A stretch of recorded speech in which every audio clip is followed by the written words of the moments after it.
My girlfriend's clumsiness is driving me up the wall, and I'm reaching my breaking point. She's destroyed my iPhone twice, shattered my expensive cologne, and turned our apartment into a minefield where I live in constant anxiety. I love her deeply, but I'm exhausted from the constant chaos and financial damage. My name is Jake.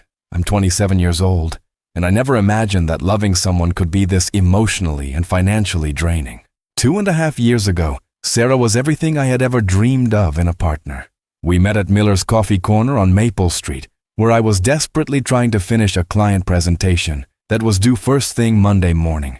She was sitting near the large front window, completely engrossed in a thick romance novel, occasionally letting out these adorable little laughs at whatever was happening in the story. When she got up to refill her coffee, she bumped into her chair with her hip, sending it scraping loudly across the wooden floor. Every person in the coffee shop turned to stare, but Sarah just grinned sheepishly and announced to the room, "And that, folks, is why I don't dance professionally." I was instantly smitten. There was something so refreshing about how she owned that clumsy moment without a trace of embarrassment. In a world where everyone seems so concerned with appearing perfect, here was this beautiful woman who could laugh at herself with genuine warmth. I found myself abandoning my presentation and walking over to her table.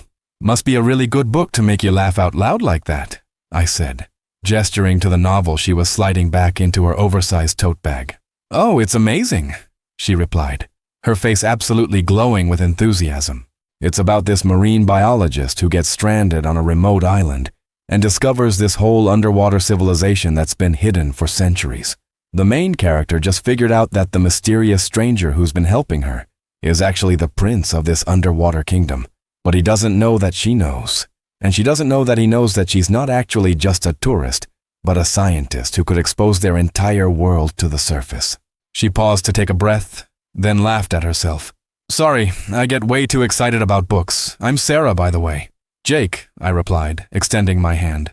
"And please, don't apologize for being passionate about something. It's refreshing." That was the beginning of what I thought would be the perfect relationship. Sarah was everything I had been looking for without even knowing it. She was generous to a fault, always offering to pick up dinner or buy drinks for our friends. She had this incredible ability to make anyone feel welcome and included in conversations. At parties, she was the person who would notice if someone was standing alone and immediately draw them into the group. Her laugh was infectious, and her optimism was like a constant source of light in my sometimes cynical world. In those early months, I was completely blinded by how wonderful she was as a person. Sure, there were little incidents here and there. She'd occasionally drop something at the grocery store, or bump into a display while we were shopping. Once, she knocked over a small rack of greeting cards at the pharmacy, and we spent 10 minutes helping the clerk put them all back in order. But these seemed like minor quirks, endearing even. I thought it was cute how she'd scrunch up her nose and apologize profusely whenever something like that happened. "I'm such a klutz," she'd say with that same bright smile. And I'd kiss her forehead and tell her it didn't matter because it truly didn't. Back then, these incidents were rare enough and minor enough that they felt like just another charming aspect of the woman I was falling head over heels for. We moved in together after about 8 months of dating. Sarah had been sharing a tiny studio apartment with a roommate who worked night shifts, so she was thrilled to have a real bedroom and a kitchen where she could actually cook. I was excited too. I had been living alone for 3 years, and the idea of coming home to someone who would be genuinely happy to see me was incredibly appealing. The first few weeks of living together were like a honeymoon period. We'd cook dinner together, watch movies curled up on my couch, and talk for hours about everything and nothing. Sarah would tell me about her job at the local animal shelter, where she worked as a volunteer coordinator, and I'd share stories from my work in graphic design. She'd get so animated when talking about the dogs and cats they'd successfully placed in homes, her whole face lighting up as she described how this shy pit bull named Bruno had finally found a family who understood that he just needed time to trust. But as the weeks turned into months, I started to notice that the clumsiness wasn't just an occasional quirk. It was becoming a constant presence in our daily lives. Sarah would bump into the coffee table at least twice a week, leaving small bruises on her shins that she'd discover later and not remember how she got them. She'd catch cabinet doors with her shoulder while walking through the kitchen, leaving them swinging open behind her. The number of times I'd come home to find dishes broken in the sink or items knocked off the bathroom counter was starting to add up. At first, I tried to approach it with understanding and patience. I'd grown up in a household where my mother was always breaking things, so I thought I knew how to handle this kind of situation. But my mother's accidents were usually the result of being in a hurry or trying to multitask. Sarah's seemed to happen even when she was moving slowly and paying attention. The real eye-opener came about 6 months into our cohabitation. We were at Target, doing our weekly shopping for household essentials. Sarah was walking ahead of me, pushing the cart while I consulted our list on my phone. I looked up just in time to see her cart veer slightly to the right and clip another shopper, an elderly man who was examining vitamins. "Oh my goodness, I'm so sorry," Sarah exclaimed, immediately rushing to make sure the man was okay. He was fine, just startled. But the look he gave us made it clear he thought Sarah should have been paying better attention to where she was going. And honestly, I couldn't disagree with him. As we continued through the store, I found myself watching Sarah more carefully.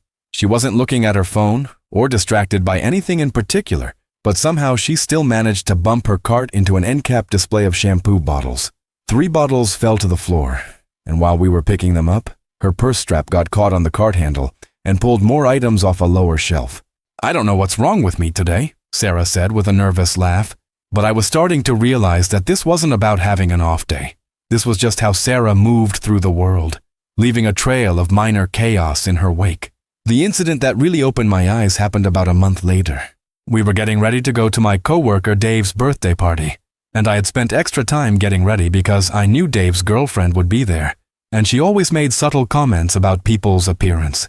I was wearing a new button-down shirt that I'd bought specifically for the occasion, and I'd even bothered to iron it, which was not something I did regularly. Sarah was in the bathroom finishing her makeup when I heard a crash that made my stomach drop. I rushed in to find her standing in front of the sink, looking down at the shattered remains of the glass that had held our toothbrushes. "I just bumped it with my elbow," she said, her voice small and apologetic. I didn't even realize I was that close to it. The glass had contained soapy water, and when it shattered, the water had splashed all over the counter, the floor, and unfortunately, all over the front of my new shirt. The soap had mixed with some of Sarah's makeup that had been sitting on the counter, creating these dark stains that I knew would never come out. "Sarah, we need to leave in 10 minutes, I said, trying to keep my voice level. "This shirt is soaked, and I don't have time to change and re-iron something else." I know, I'm so sorry," she said, already grabbing towels to clean up the mess. "Maybe we can spot clean it? Or you could wear it under your jacket and keep the jacket on all night."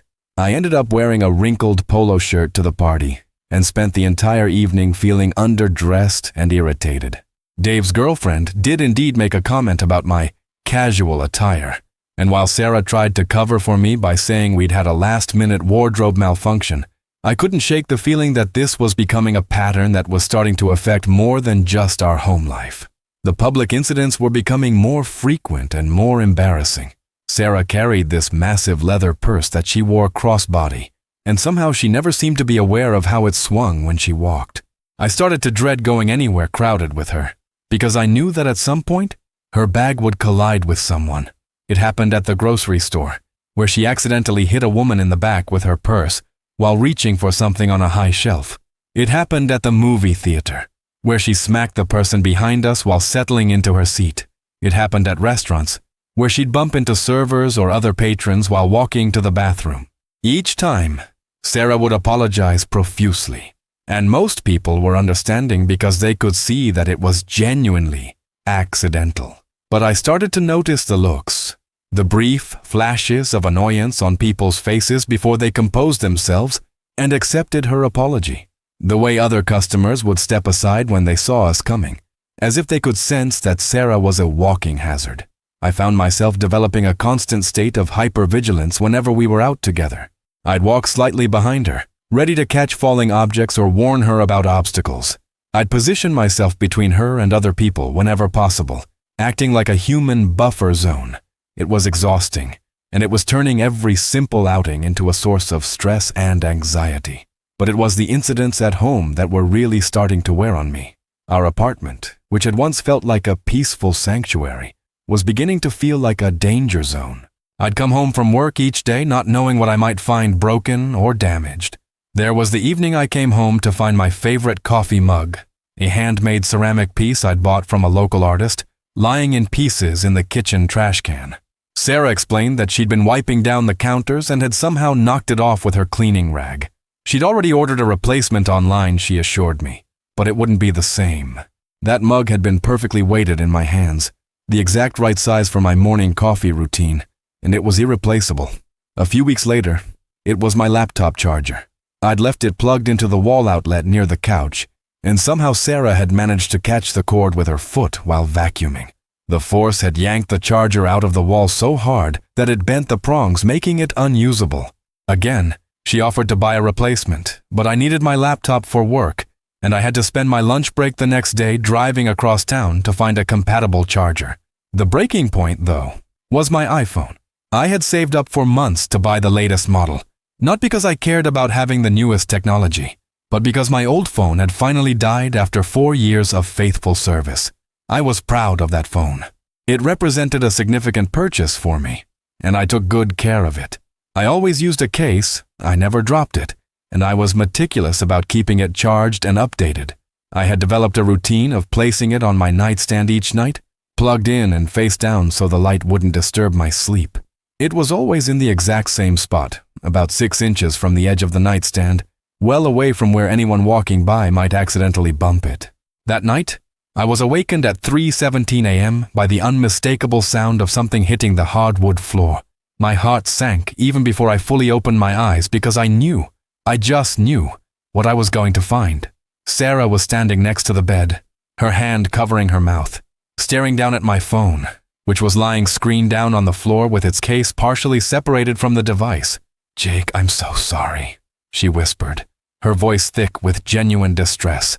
I got up to get some water, and I must have bumped the nightstand. I didn't even realize I was that close to it. I picked up the phone with trembling hands, hoping against hope that it might have survived the fall. The case had done its job to some extent, but when I turned the phone over, I could see hairline cracks spreading across the screen like a spider web. When I tried to power it on, the display flickered briefly and then went black. "Maybe it just needs to be reset," Sarah suggested hopefully. "Sometimes they look worse than they are." But I knew better. I'd heard that particular sound before, the sound of expensive electronics meeting their doom. I spent the next day at the phone repair shop, where a technician confirmed what I already knew. The internal components had been damaged by the impact, and the cost of repair would be nearly as much as buying a new phone. Sarah insisted on paying for the replacement, which I appreciated, but that wasn't really the point anymore. The point was that I was starting to feel like I couldn't have anything nice or important in my own home without risking its destruction.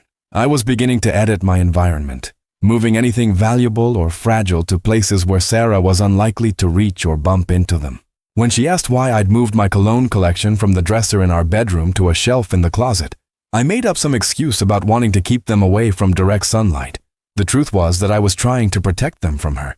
When she questioned why I'd started keeping my laptop in a drawer instead of on the desk, I claimed I was trying to reduce clutter, but really, I was trying to save it from becoming her next accidental victim. The cologne incident happened despite my precautions. I had received a bottle of expensive cologne for my birthday from my sister, something I never would have bought for myself but genuinely enjoyed wearing. It was a woody, sophisticated scent that made me feel more confident, and I'd been saving it for special occasions. We were getting ready to go to Sarah's coworker's wedding, and I decided to wear it. I had temporarily moved the bottle from the closet to the dresser so I could apply it while getting ready. After I finished, I set it down on the dresser, planning to put it back in the closet once I was fully dressed. I went to the bathroom to fix my hair, and when I came back 2 minutes later, Sarah was standing in the bedroom, and there was cologne spreading across the hardwood floor from the shattered remains of the bottle. "I was just trying to move around you to get to my jewelry box," she explained, her eyes already welling up with tears. "I didn't see it sitting there. Why did you put it on the dresser when you usually keep it in the closet?" And there it was. Somehow this had become my fault for leaving my own cologne on my own dresser in my own bedroom. I stared at the broken glass and the spreading puddle of what had represented a thoughtful and expensive gift, and I felt something shift inside me. It wasn't just anger or frustration anymore. It was a kind of resigned exhaustion that settled into my bones. You're right, I said quietly. I should have put it away immediately, but I didn't mean it. I was just too tired to have the argument that I could see coming. Too tired to explain that people should be able to put things down temporarily in their own homes without having them destroyed. Too tired to point out that the dresser was 3 feet away from her jewelry box, and she would have had to go significantly out of her way to bump into it. The next day brought a new catastrophe. I had rushed out to buy a replacement phone during my lunch break, spending money I hadn't budgeted for, and settling for a model that wasn't exactly what I wanted because it was what the store had in stock. When I came home from work that evening, I found my new phone sitting in a puddle of water on the kitchen counter. I was cleaning, Sarah explained before I could even ask. I was wiping down all the surfaces, and I guess I used too much cleaner. I didn't realize your phone was there until after I'd already sprayed the area. Fortunately, the new phone was water resistant, and after a thorough drying, it seemed to be functioning normally. But the fact that I felt grateful for this small mercy made me realize how low my expectations had fallen. I was now celebrating the fact that my girlfriend had only potentially damaged my phone, rather than definitely destroying it. That night, as I lay in bed listening to Sarah's peaceful breathing beside me, I found myself staring at the ceiling and taking inventory of everything in our relationship. She was still the same generous, funny, sociable, and genuinely good person I had fallen in love with. She volunteered at the animal shelter. She remembered birthdays and anniversaries. She made friends easily and maintained those friendships with thoughtful gestures and regular check-ins. She was kind to waitstaff and store clerks. She tipped generously, and she always tried to see the best in people. But I was exhausted. I was tired of living in a constant state of alert, always bracing for the next crash, the next apology, the next expense. I was tired of feeling like I couldn't relax in my own home. I was tired of having to think strategically about where I placed my belongings. I was tired of being the unofficial safety coordinator for every public outing. More than that, I was starting to resent the way Sarah deflected responsibility for these incidents. It was always because something was in an unexpected place, or because she didn't see it, or because she was distracted by something else. Never because she needed to be more careful. Never because she should slow down and pay attention to her surroundings. Never because this was a pattern that needed to be addressed. I started to wonder if I was being unreasonable. After all, accidents happen to everyone, right? Everyone breaks things occasionally. Everyone has clumsy moments. But the frequency and the cost of Sarah's accidents were beyond what I considered normal. I was spending money every month replacing things she had broken or damaged. I was constantly stressed about the state of our home and our belongings. I was editing my behavior and my environment to accommodate her clumsiness, and it was starting to feel like I was the one making all the adjustments, while she continued on as if nothing needed to change. I tried talking to her about it, carefully and lovingly. I chose a quiet Sunday morning when we were both relaxed and had nowhere to be. I made coffee for both of us, and we sat on the couch together, her feet tucked under her, looking like the picture of domestic contentment. "Sarah," I began, trying to keep my tone gentle and non-accusatory. "I've been thinking about some of the accidents we've been having lately, and I'm wondering if maybe we could brainstorm some ways to prevent them." She looked at me with genuine confusion. "What do you mean?" "Well, like the cologne bottle yesterday and my phone the other night. And there have been other things too. I'm not trying to make you feel bad, but it's getting expensive to keep replacing things, and I'm starting to feel anxious about it." Sarah's expression shifted from confusion to defensiveness. "Jake, those were accidents.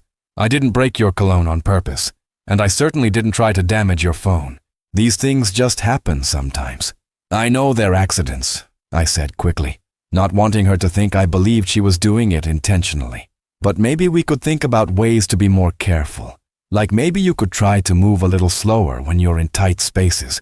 Or maybe we could rearrange some things so there's more room to move around." "So now I move wrong?" she asked, her voice taking on an edge I didn't often hear from her. "I'm supposed to change how I walk through my own home?" "That's not what I meant," I said, already regretting how I'd approached this conversation. "I just think that maybe if we're both more aware of where we put things and if we both try to be a little more careful." "I am careful," Sarah interrupted. "I don't try to break things, Jake. Sometimes accidents happen, and I think you're making a way bigger deal out of this than it needs to be. It's just stuff. We can replace stuff. But it wasn't just stuff to me. It was the constant low-level stress of never knowing what I might come home to find broken. It was the financial strain of repeatedly replacing items that should have lasted for years. It was the way I'd started to tense up whenever Sarah moved through our apartment, always bracing for the sound of something falling or breaking. Most of all, it was her unwillingness to acknowledge that this was a pattern worth addressing. In her mind, these were just random, unrelated incidents that happened to occur frequently. In mine, they were symptoms of a larger issue that was affecting our quality of life and our relationship. After that conversation, I started paying closer attention to how Sarah moved through the world, and I began to see things I'd missed before. She didn't look where she was going when she walked. She would start moving before she'd finished scanning her surroundings. She carried herself as if she expected the world to accommodate her presence, rather than the other way around. At the grocery store, I watched her push the cart while looking at her shopping list, never glancing up to see if anyone was in her path. At restaurants, she would stand up from the table and immediately start walking, without first checking if her chair was pushed in or if there were servers nearby. At home, she moved through rooms as if she had perfect spatial awareness, but clearly she didn't. I started to wonder if this was something deeper than just clumsiness. Maybe it was a depth perception issue, or a problem with spatial awareness, or some kind of neurological condition that affected her coordination. I gently suggested that maybe she should mention it to her doctor at her next checkup, just to rule out any underlying causes. "Jake, I'm not sick," she said with a laugh that didn't quite reach her eyes. "I'm just not the most graceful person in the world. Some people are dancers, some people are athletes, and some people bump into things occasionally. It's not a medical condition. It's just my personality." But it wasn't occasional anymore. It was constant, and it wasn't just affecting her. It was affecting me, and our relationship, and our shared life together. The final straw came on a Tuesday evening in November. I had been having a particularly stressful week at work, dealing with a difficult client who kept changing their mind about a major project I'd been working on for months. I came home feeling frazzled and exhausted, looking forward to a quiet evening with Sarah and maybe some takeout from our favorite Thai restaurant. Sarah was in the kitchen when I arrived, and she immediately launched into an animated story about something funny that had happened at the animal shelter that day. She was gesturing enthusiastically as she talked, moving around the kitchen as she spoke, and I was only half listening because I was trying to decompress from my day. Then I heard it, the crash, the unmistakable sound of something expensive meeting its end. This time, it was the coffee maker, our expensive, programmable coffee maker that I had researched extensively before buying, reading reviews and comparing features because I'm someone who takes his morning coffee seriously. Sarah had been gesturing while talking and had somehow managed to knock it off the counter with her elbow. The machine had hit the floor hard, and I could see immediately that the glass carafe was shattered and the heating element had separated from the base. Coffee grounds were scattered across the kitchen floor, mixed with fragments of glass and the remnants of the morning's coffee that had still been sitting in the carafe. "Oh no, oh no, oh no," Sarah was saying, dropping to her knees to try to clean up the mess. "Jake, I'm so sorry. I don't know how this happened. I was just talking, and I must have moved too close to the counter." I stood there, looking at the destruction, and felt something break inside me that had nothing to do with the coffee maker. I was just done. Done with the apologies, done with the excuses, done with the constant state of vigilance, done with feeling like I couldn't have anything nice in my own home. "Sarah," I said quietly, my voice sounding strange even to my own ears, "stop cleaning it up." She looked up at me from where she was kneeling on the floor, a handful of glass shards in her palm. "What? Just stop. Leave it." I walked out of the kitchen and sat down on the couch, staring at the wall and trying to process what I was feeling. It wasn't just anger, although that was part of it.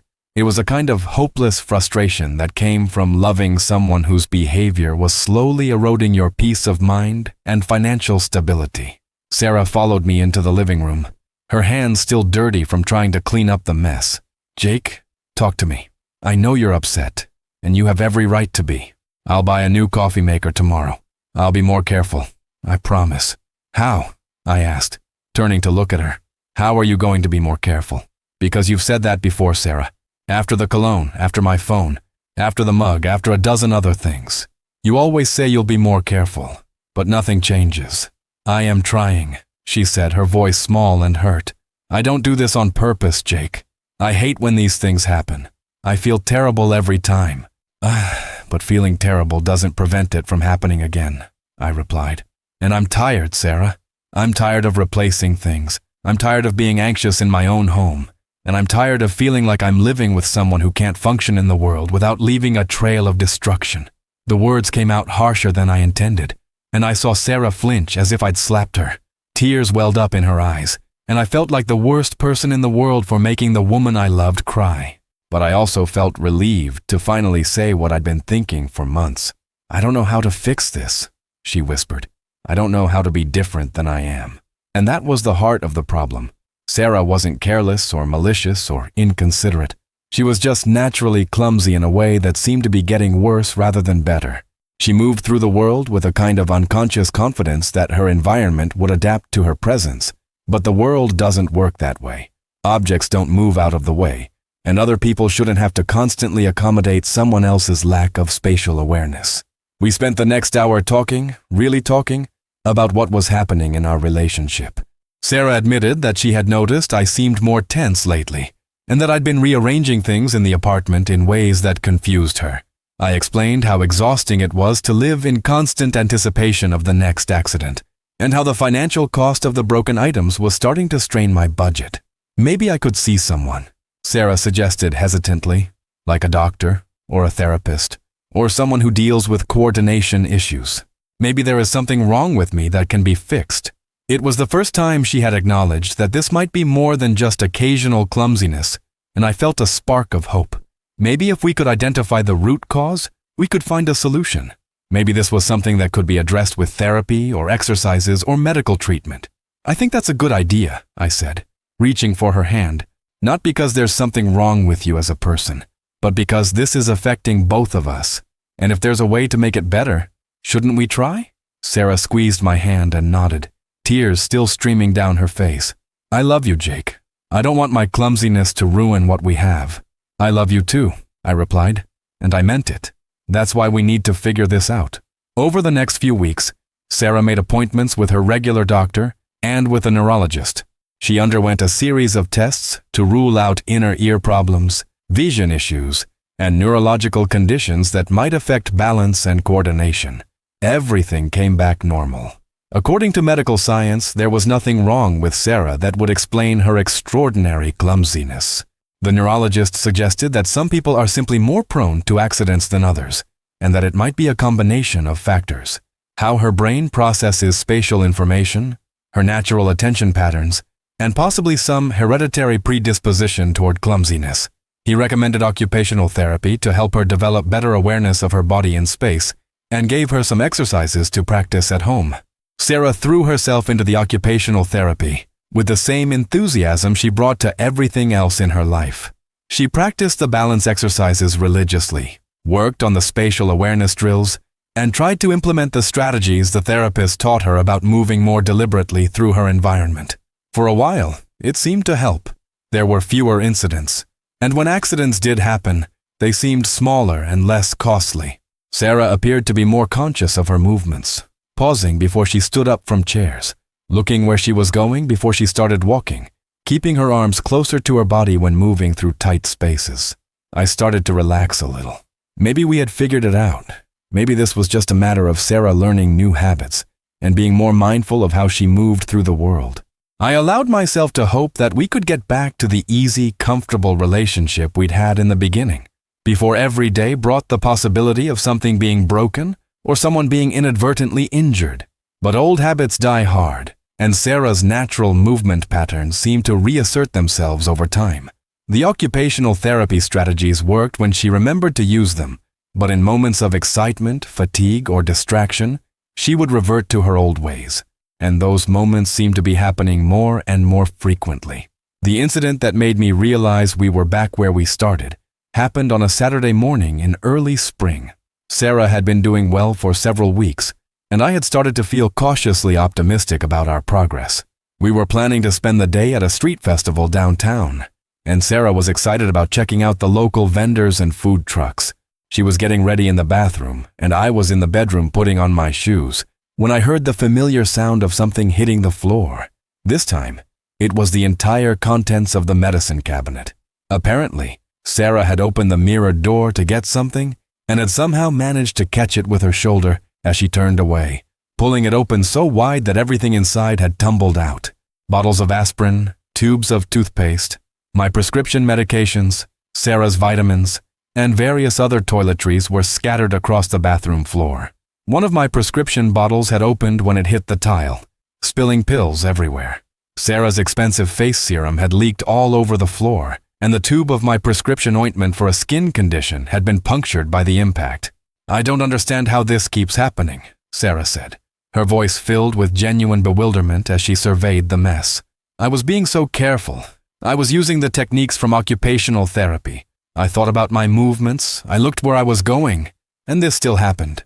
I looked at the disaster in our bathroom and felt all my hope drain away. This wasn't a problem that could be solved with therapy or exercises or medical intervention. This was just who Sarah was. She was a wonderful person who happened to move through the world like a human tornado, leaving a trail of accidents and broken objects in her wake. "Maybe we should skip the festival today," I suggested, knowing it would take us at least an hour to clean up this mess and assess what needed to be replaced. "No," Sarah said firmly. "I'm not going to let this ruin our day. I'll clean this up quickly, and we'll still go." I refused to let my clumsiness control our entire lives. But that was exactly what was happening. Her clumsiness was controlling our lives. It determined how we arranged our furniture, where we could go and what we could do, how much money we spent each month on replacements, and how much stress and anxiety I carried with me every day. As I watched Sarah frantically trying to salvage the contents of our medicine cabinet, I realized that I was facing a fundamental question about our relationship. Could I continue to love someone whose natural way of being in the world was so incompatible with my need for stability and peace? Was it fair to ask her to change something so basic about herself? Was it fair to me to continue living in a state of constant vigilance and financial strain? I didn't have answers to those questions, but I knew I couldn't continue indefinitely in the same pattern. Something had to change, either in how Sarah moved through the world or in how I responded to her accidents, or in the fundamental structure of our relationship. That night, after we had cleaned up the bathroom mess and made it through the street festival, where Sarah had knocked over a display of handmade jewelry and accidentally stepped on another festival-goer's foot, I lay in bed thinking about what I really wanted from my life and my relationship. I wanted to come home from work and feel relaxed instead of immediately scanning the apartment for signs of damage. I wanted to be able to put something down temporarily without worrying about its safety. I wanted to go out in public with my girlfriend without constantly positioning myself to prevent accidents. I wanted to have nice things that would last more than a few months, but I also wanted Sarah. I wanted her laugh, her kindness, her enthusiasm for life, her generous spirit, and her ability to find joy in simple things. I wanted the woman who would spend her Saturday volunteering to help animals find homes, who remembered every birthday and anniversary, who made friends with grocery store clerks and never forgot to tip. The question was whether I could have both, whether there was a way to love Sarah while also protecting my own mental health and financial stability, whether we could find a compromise that would work for both of us. I'm still trying to figure that out. Some days are better than others. Sarah continues to work with her occupational therapist, and she's gotten better at remembering to use the strategies she's learned. I've gotten better at accepting that accidents will happen and trying not to let them ruin entire days. We've made some practical changes too. We bought a coffee maker with an unbreakable carafe. I keep my electronics in a drawer when I'm not using them. We rearranged the furniture to create wider pathways through the apartment. Sarah switched to a smaller purse that doesn't swing as much when she walks, but the fundamental tension remains. Sarah is still who she is, and I am still who I am. She still moves through the world with less spatial awareness than most people, and I still crave stability and predictability. Some days that feels manageable. Other days, it feels like we're trying to force two incompatible puzzle pieces to fit together. I love Sarah deeply, and I know she loves me. But love doesn't automatically solve every problem or bridge every difference. Sometimes love means accepting that someone you care about has qualities that make your life more difficult. Sometimes it means finding ways to adapt and compromise. And sometimes, if I'm being completely honest, it means asking yourself whether love is enough to sustain a relationship that requires constant management and accommodation. The breaking point came 3 weeks ago. I had been having the worst week at work in months. Our biggest client had rejected a campaign I'd spent 2 months developing. My boss was breathing down my neck about deadlines, and I'd been putting in 12-hour days trying to salvage the project. All I wanted was to come home to peace and quiet, maybe order some takeout, and decompress on the couch with Sarah. Instead, I came home to find water dripping through the ceiling of our living room. "Jake, thank God you're home," Sarah called from upstairs, her voice tight with panic. "There's been a situation." I ran up the stairs 2 at a time, my heart already sinking because I just knew, that whatever had happened was going to be expensive and complicated and somehow connected to Sarah's clumsiness. The bathroom looked like a crime scene. Water was everywhere, covering every surface, soaking through the bath mats and towels, pooling in corners and seeping under the baseboard. In the middle of it all sat Sarah, fully clothed and soaking wet, trying to hold a towel against what I could see was a major crack in the bathtub. "I was trying to give Buddy a bath," she explained, referring to the elderly golden retriever she'd been fostering from the animal shelter. "He was covered in mud from the dog park, and I thought it would be easier to use our bathtub instead of trying to wash him outside with the hose." Buddy, a 70-pound dog who was clearly not comfortable with the situation, was cowering in the corner of the bathroom, still covered in mud, and now also soaking wet. "The tub cracked?" I asked, though the evidence was right in front of me. "I think Buddy panicked when I started the water," Sarah continued, her words coming out in a rush. "He tried to jump out, but the tub was slippery, and he scrambled around trying to get traction. I was trying to calm him down and keep him in the tub at the same time, and somehow his claws must have hit the side in just the right way." I stared at the crack, which ran from the drain halfway up the side of the tub. Water was still seeping out, despite Sarah's efforts with the towel, and I could hear it dripping into the living room below us. "Sarah," I said, my voice carefully controlled, "why didn't you ask me before you decided to bathe a 70-pound dog in our bathtub?" "I didn't think it would be a problem," she replied, and I could hear the defensiveness creeping into her voice. People bathe dogs in bathtubs all the time. How was I supposed to know this would happen? And there it was again, the complete lack of acknowledgement that maybe, just maybe, she should have thought through the potential consequences of her actions. That maybe bathing a large, anxious dog in a standard residential bathtub, without discussing it with her partner, was not the most considered decision. I turned off the water main to stop the flow, called a plumber, and spent the next 4 hours dealing with emergency repairs while Sarah took Buddy to a professional grooming service. The plumber couldn't do a permanent fix that day, so we were without a functioning bathroom until he could return with the proper materials. The repair bill was $800. $800 for a new bathtub, plus installation, plus the cost of repairing the water damage to the living room ceiling below. Sarah offered to pay for it, just like she always did. But I was tired of keeping a mental ledger of who owed what for the latest disaster. "It's not about the money," I told her that night as we got ready for bed in our makeshift setup, brushing our teeth at the kitchen sink. "Well, it is about the money, but it's not just about the money." "Then what is it about?" Sarah asked. Her toothbrush paused halfway to her mouth. "It's about the fact that you didn't think," I said, the exhaustion of the day making me more blunt than I probably should have been. "You saw a muddy dog, and you thought bathtub, without considering whether our bathtub was designed for that, or whether the dog would be comfortable, or whether you should ask your partner who lives here and pays half the rent, if he was okay with you using our bathroom as a dog wash." Sarah's face flushed red. "So now, I need to ask your permission to help an animal in need?" "That's not what I said, and you know it," I replied.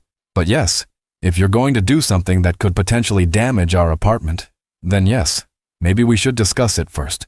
"I was trying to do something nice," Sarah said, her voice rising.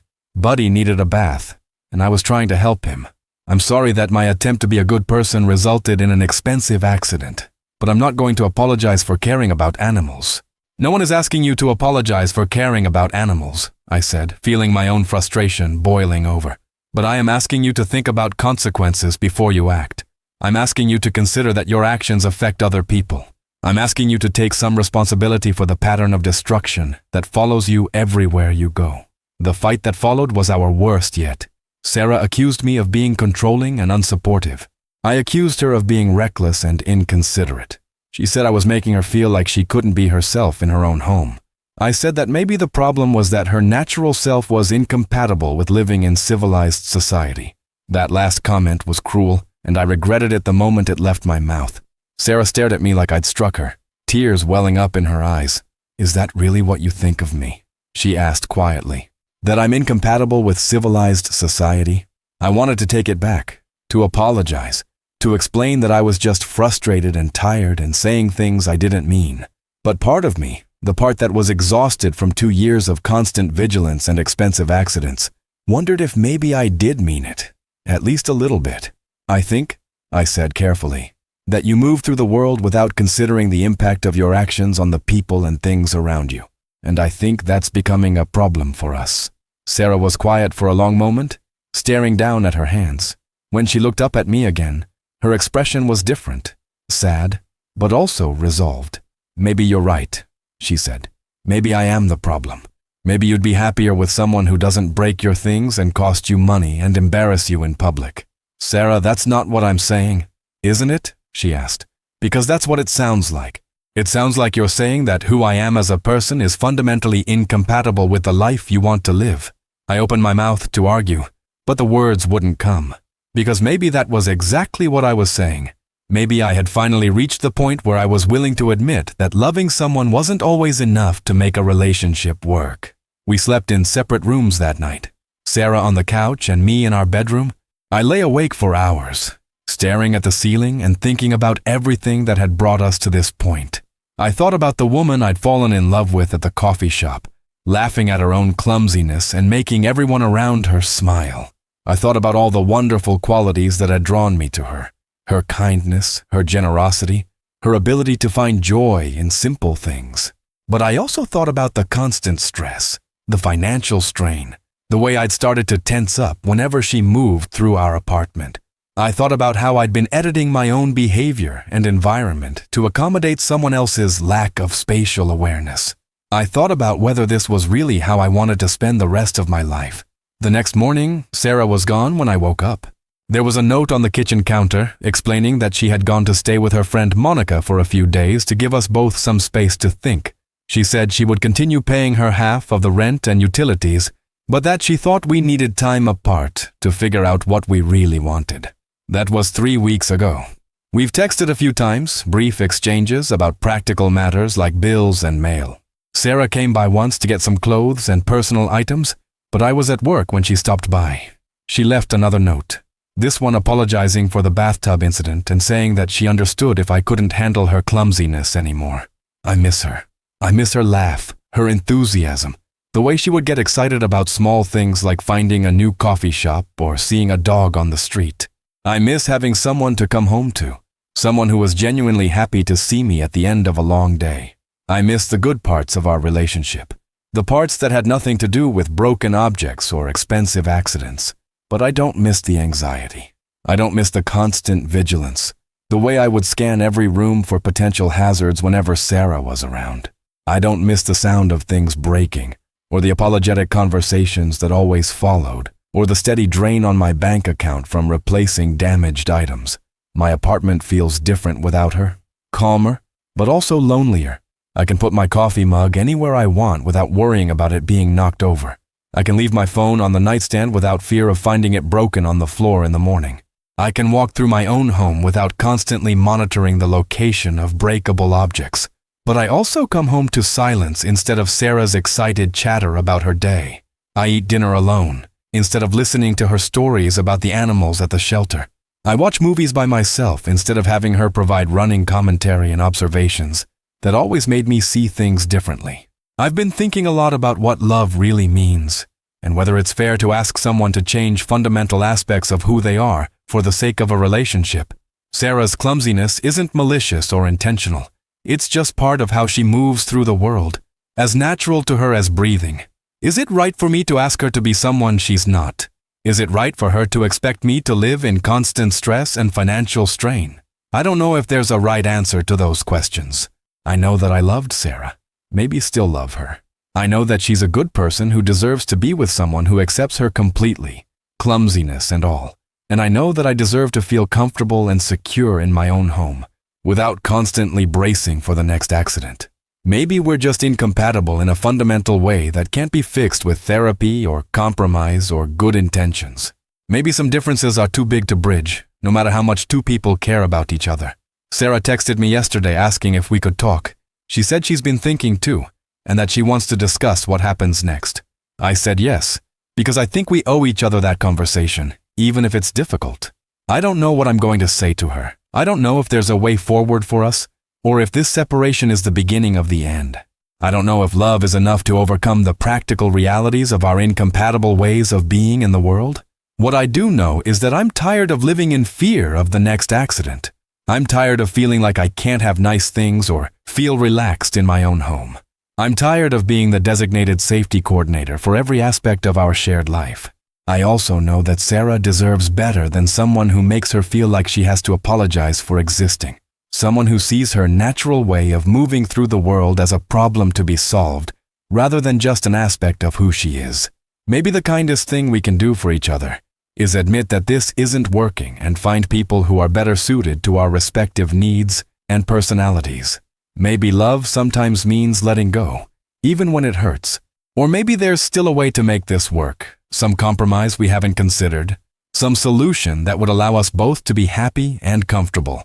Maybe the conversation we're planning will reveal possibilities that neither of us has thought of yet. I honestly don't know what's going to happen. All I know is that I can't continue living the way we were before, and I don't think Sarah can either.